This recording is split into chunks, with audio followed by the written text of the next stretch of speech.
Hello लोगोफोर, दिनै आं मोनसे माबा खोन्थानो सानदों मेट्रिक रिजाल्टनि।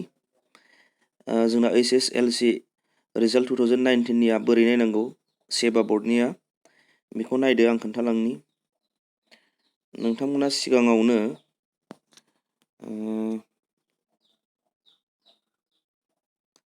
रिजाल्ट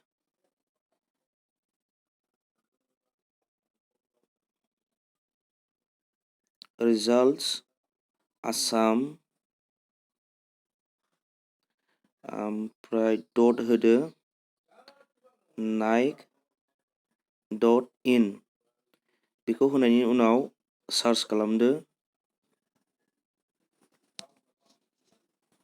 र' एसे लेजि जादों दै। नै बिदि फैगोन।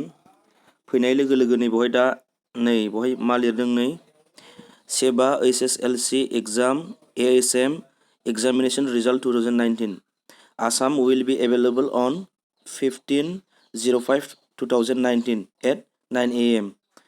जों 9थायावसो नुगोन बेखौ, बेखायनो दा 9था जानाय लोगो लोगो बेवहाय थुनाय लोगो लोगो बे पेजआ डाइरेक्ट गेवगोन। बेखायनो नेनानै थाथ' नोंथांमोन, दा 9था जानाय लोगो लोगो नोंथांमोना बेवहाय नुगोन। बिराद मोजां बियो, बावनो बयनिफ्रायबो सिगांसिन फार्स्ट माबाखौ रिजाल्टखौ बहायनो नुगोन। बेखायनो नोंथांमोना दा बहाय मोजाङै नायबानो जाबाय, गोसोआव लादो।